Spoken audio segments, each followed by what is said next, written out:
Ladies and gentlemen, our first bout of the evening will be taking place in the flyweight division. Introducing first, in the blue corner, standing 5 feet 5 inches tall, weighing in at 125 pounds.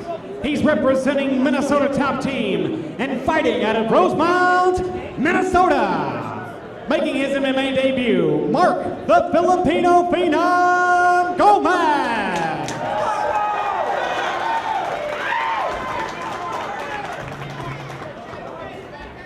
And his opponent in the red corner, standing 5 feet 9 inches tall, weighing in at 125.5 pounds. He's representing the Academy and making his MMA debut, Michael Jokondo.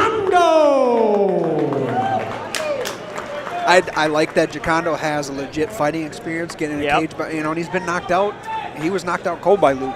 Yeah, he was. I know Jokondo's been at the Academy for a while now. He just hasn't fought MMA. Yeah, and training at the Academy, I mean, you can't get that real-world experience. That's the best place to train. So all those tough guys, especially at the lightweights. Well, and now he is not with the pro team, so we should make note of that. Right, Okay. but he's working his way up towards it. And just at that environment, though, everyone's good there. We got a little bit of a size differential here, not in weight, but in height certainly. And length. Yeah, Yep. for sure. I'd say Michael's got about 3-4 inches. Yep, I agree. Like I said, I like the confidence from two 0-0 amateurs. Absolutely, man.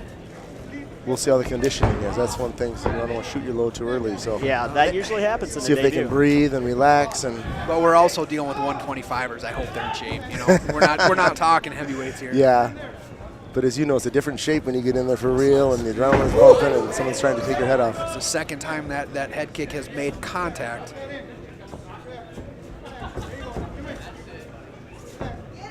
Gomez has got to figure out the range with those kicks here. Yeah, he does. He's not, Just switched up southpaw here. He's going back and forth a little bit. He's got to walk him down, try to close the distance a little bit because on the outside he's going to get picked apart. well, he's not trying to block the kicks. He's trying to back out of the way. His legs are too long for that. Yeah.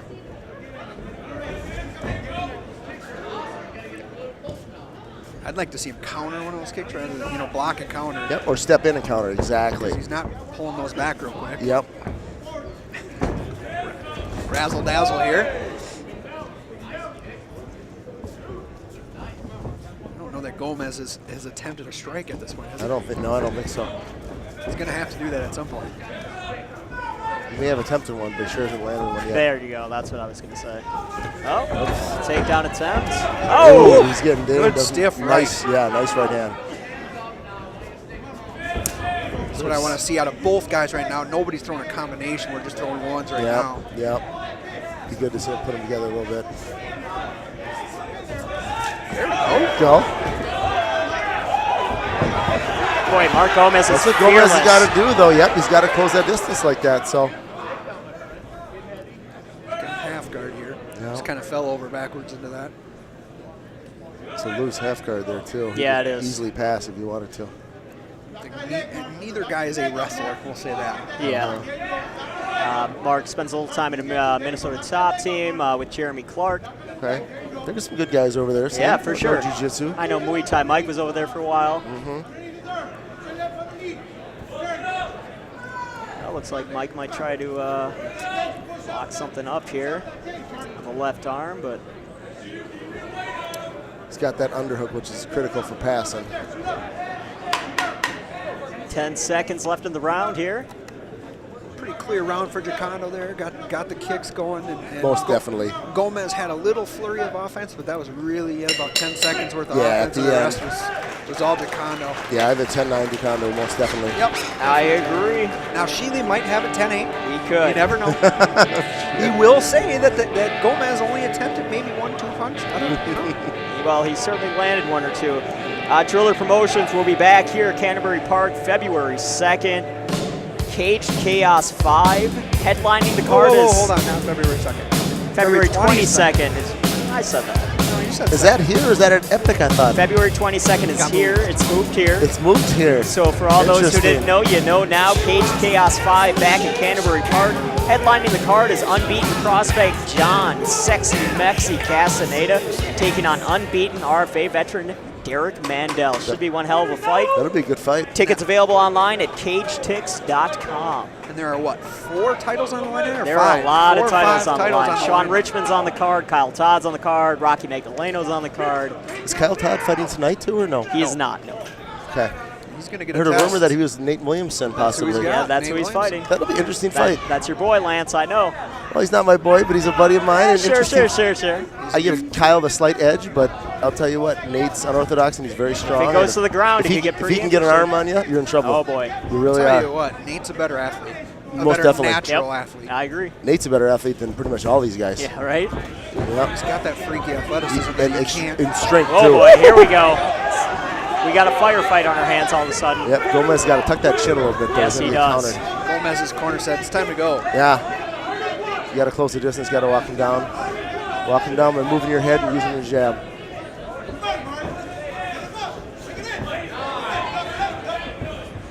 Needs a little more head movement, though. Yeah, He's a little stiff. Every time he comes in, Jokondo's landed that jab. Yeah. Oh. That head's right up and is right in front of him. Whoa. That's quite the... He didn't commit to it, you know. He didn't. He pulled it a little bit. I think if he commits to it, I think he gets would have it. landed and could have been lights out. We'll see how Marc Gomez here is here on top. He's a long guy to be sitting in his guard. You're going to want to get out of there quickly. Yeah. I don't know that he Triangles. knows what he's doing on the ground here yet. I'm sure even training with the Academy's B team, Yeah. you got some moves off your back. No question. I was going to say, there's enough guys there, jiu-jitsu who there's will arm never bar. fight. Yeah, there you go. Stack him. It's not deep enough right now, It's but- not on the elbow. He's defending all right. He's going to stack it a little. Yeah. But he's crossing, yeah. He's got a decent defense there as well. That elbow's on the other side of his crotch, so Yeah. he's all right now. Yep. He should actually use this as a pass.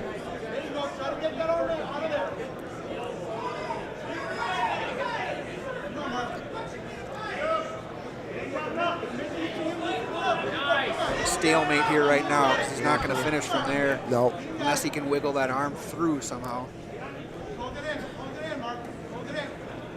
Andrew Studer alongside Ben Fierce and Lance Anderson here in the second round of our first bout of the evening between Michael Jokondo and Marc Gomez. Boy, I wouldn't have let go 100% like he did there. You see, he was grabbing the shorts, and the ref, and Yeah. the rider saw it, and that's fine. But when you let go, you didn't have to just pull the arm completely Right? out of there. I agree with you, Ben. It's like he really offered that arm up. Yeah. If I'm Jokondo, I would have just yanked it. That Yeah, was your time jumped- to adjust. Yep, the hip on it. Yep, exactly. Careful, he's getting. His punches are allowing that arm to get in a little deeper. 10 seconds left in the second round here. It'll be an interesting round to score. I mean, a guy was in the top position the entire time, but he was in a Being half arm attacked. bar. Right. Defending submission, certainly, I would say almost a 10-10 round I want to I was give going it. to say, I was going to say a 10-10 round Right. also, Drew. I could see a slight nod, 10-9 for Michael possibly, but sure. I mean, he was attacking the whole time.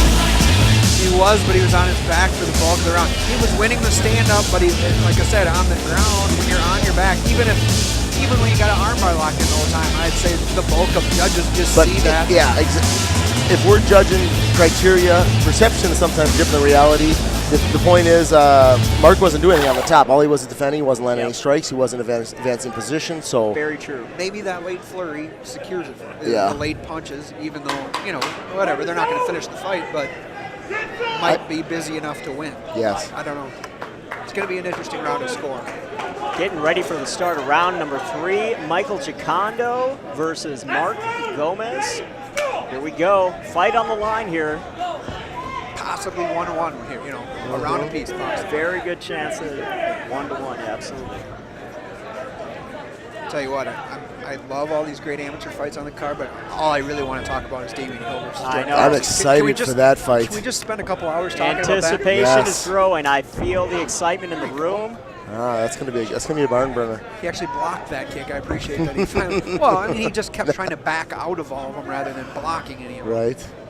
Whereas if you block, you can turn offensive quickly. And I think you're better off stepping in half a step to close that, take the punishment away, then you can land, counter with either hands or short kicks or knees or whatever. And that's the MMA theory on striking as opposed to a Muay Thai striker. Yeah, exactly. I'd much rather close the distance slightly. Most powerful part of the punch or the kick is at the end. So if you step in, you take that away a little bit. Getting a bit of circling here. Marc was sort of pushing the pace the first 2 rounds, slow down a little bit. Michael's taking control of the center of the cage. Good kick to the body there by Mike.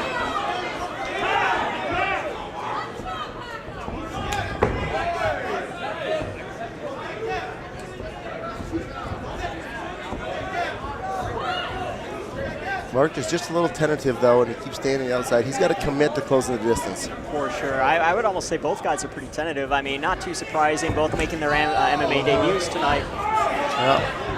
Body shot there. That was.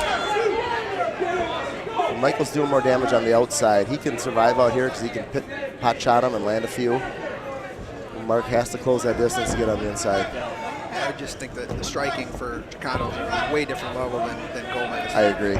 Not just the length is the issue. I think The technique and the angles and the movement. Yep. But we're seeing a guy who's done Muay Thai fights. Yep. You know, And it shows.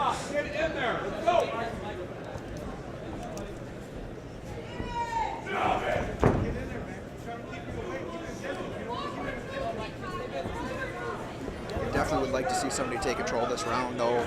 Mm-hmm. Fight on the line here, guys. I mean, they're probably too green to really realize that the fight's on the line. But that's what their corner should have told them. That's true. 1-1, or it's at the very least a 1 and a draw. So the third round could definitely win this fight. So yeah, I'm curious what Nat McIntyre told Mike in the corner. Obviously, Nat's a very experienced corner, and very experienced. I'm sure if he thought Mike was down, he would have told him. Yeah. Well, I would assume both corners. I mean, if both corners better have told him it's 1-1, why would you not tell your guy that? Exactly. You know?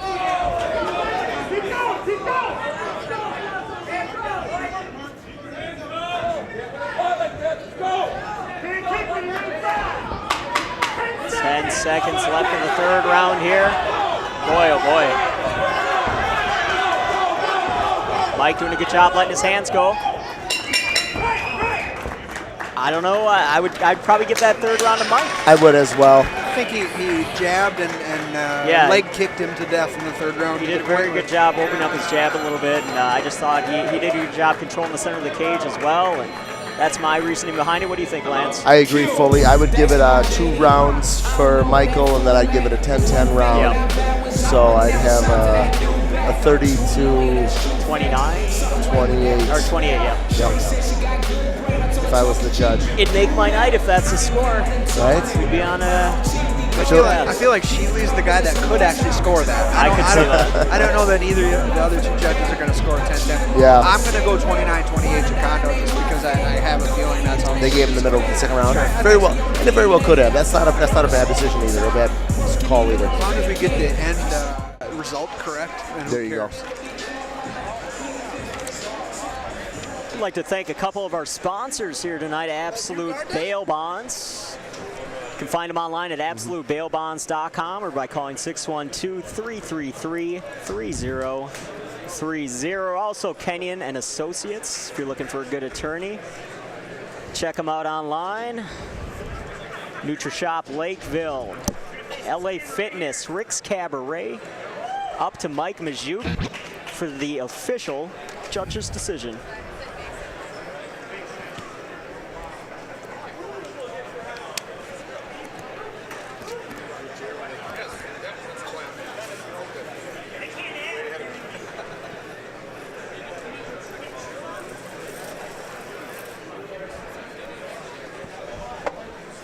After 3 rounds, the judges have made their decision.